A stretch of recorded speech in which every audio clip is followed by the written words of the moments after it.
Hello families, ഇന്ന് ഞങ്ങൾ റോസ്മല കൊല്ലം റോസ്മലയിലോട്ടുള്ളൊരു യാത്രയിലാണ്. ട്രിവാൻഡ്രത്ത് നിന്ന് ഞങ്ങൾ പാലോട് വഴി കയറിയാണ് റോസ്മലയിലോട്ട് പോകുന്നത്. പോകുന്ന വഴിക്ക് ഫുള്ളും കുണ്ടും കുഴിയും തന്നെയായിരുന്നു. ഇതെൻ്റെ ഹസ്ബൻഡാണ് കേട്ടോ. എന്തൊക്കെ പറയുന്നുണ്ട് പുള്ളി. ഞാൻ പുറകെ അങ്ങനെ ഇരിക്കുന്നു. കാരണം എനിക്ക് ഈ മല കയറി വന്നതിൻ്റെ ചുരുക്ക് നന്നായിട്ടുണ്ടായിരുന്നു. പിന്നെ റോഡും ശരിയല്ല, ഫുള്ള് ഇതാ പൊട്ടി പൊളിഞ്ഞാണ് കിടക്കുന്നത്. അപ്പം വണ്ടിയിലിങ്ങനെ ഇരുന്നിരുന്ന് അടിച്ചടിച്ചാണ് പോയത്. ഇത് നമ്മൾ റോസ്മലയിലെത്തി. അവിടെ നിന്ന് മുകളിലോട്ട് കയറുന്ന പാറയാണ്, ഫുള്ളും പാറയാണ്. ഇതിങ്ങനെ കയറി മുകളിലോട്ട് പോകണം. പേടിച്ചാണ് കയറിയത്. കാരണം എവിടെ പോയാലും എന്നെ അട്ട കടിക്കണ ഒരു സുഖമുണ്ട്. അട്ടയ്ക്ക് എന്നെ ഒട്ടും ഇഷ്ടമല്ല. കയറി മുകളിലെത്തിയ കാഴ്ച കണ്ട് എൻ്റെ ദൈവമേ, ഞാൻ ഞെട്ടിപ്പോയി.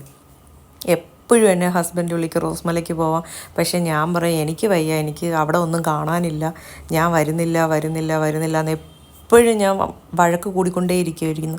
പക്ഷേ ഇത് കണ്ട് ഞാൻ ഞെട്ടിയെന്ന് മാത്രമല്ല, അവസാനം ഇത് കണ്ട് ഹസ്ബൻഡ് വിളിച്ചിട്ട് പോവാൻ പോലും പറ്റാത്ത രീതിയിൽ ഞാൻ അവിടെ കിടന്നു പോയി.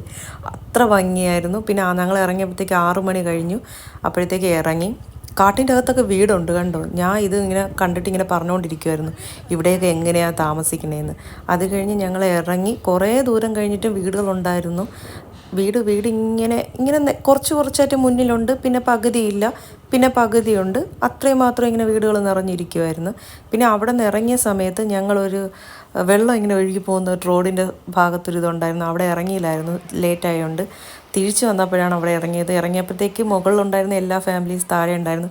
വീട്ടിൽ സ്ഥലമില്ലാത്തതുകൊണ്ട് ഇതാ ഇവിടെ കൊണ്ടുവച്ച് വണ്ടി കഴുകുന്നു പറയുകയാണ്. വണ്ടി കഴുകേണ്ട സാധനങ്ങൾ കൊണ്ടും കൂടെ വന്നിരുന്നെങ്കിൽ നന്നായിട്ട് കഴുകിയിട്ട് പോകാമായിരുന്നെന്ന് പറഞ്ഞുകൊണ്ട് വണ്ടി കഴുകിക്കൊണ്ട് നിറച്ച ആളുണ്ടായിരുന്നു കേട്ടോ. എല്ലാവരും വണ്ടി കഴുകിക്കൊണ്ടിരിക്കുകയായിരുന്നു. പിന്നെ ചിലവർ കുളിക്കുന്നുണ്ടായിരുന്നു. നല്ല വെള്ളമായിരുന്നു, നല്ല തെളിഞ്ഞ് കിടപ്പുണ്ടായിരുന്നു. ആർക്കായാലും ഇറങ്ങി വന്ന് കുളിക്കാൻ തോന്നും. അവിടെ കുറച്ച് പയ്യന്മാരുണ്ടായിരുന്നു കേട്ടോ. ആ പയ്യന്മാർ സെറ്റിങ്ങനെ വണ്ടി ഇങ്ങനെ ഇത് ചെയ്തുകൊണ്ടേ ഇരിക്കുമായിരുന്നു. അത് കാണാൻ വേണ്ടി തന്നെ ഒരുപാട് പേര് നിറച്ചുണ്ടായിരുന്നു.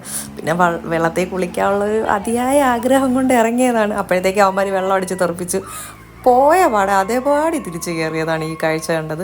പിന്നെ അതൊരു വൈബാണ് കേട്ടോ. പയ്യന്മാരുണ്ടെങ്കിൽ അതൊരു വൈബാണ്. അവിടെ മുകളിൽ നിന്നവരെല്ലാം താഴോട്ട് ഇറങ്ങിയതാണ്.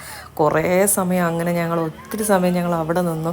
നല്ല രസമായിരുന്നു. ഞങ്ങൾ ഒറ്റയ്ക്കാണ്, ഹസ്ബൻഡ് ഞാനും മാത്രമാണ് ട്രിപ്പ് പോയത്. പക്ഷേ അവിടെ നിന്ന് ഒരുപാട് പേര് ഗ്യാങ് വന്നു. എല്ലാവരോടും നിന്ന് സമയം പോയതേ അറിഞ്ഞില്ല. നല്ലൊരു യാത്രയായിരുന്നു. എത്ര കണ്ടിട്ടും മതി വന്നില്ല. ഈ പയ്യന്മാർ എന്തൊക്കെയോ ചെയ്യുന്നുണ്ട്. ഞാൻ എല്ലാം ഇങ്ങനെ നിന്ന് കണ്ടുകൊണ്ടേയിരുന്നു. എനിക്കിതൊക്കെ ഭയങ്കര അത്ഭുതമായിരുന്നു. ഞാൻ ഇതൊന്നും ഫസ്റ്റ് ടൈമാണ് കാണുന്നത്. ഇതുവരെ എൻ്റെ ജീവിതത്തിൽ ഞാൻ കണ്ടിട്ടേ ഇല്ലായിരുന്നു.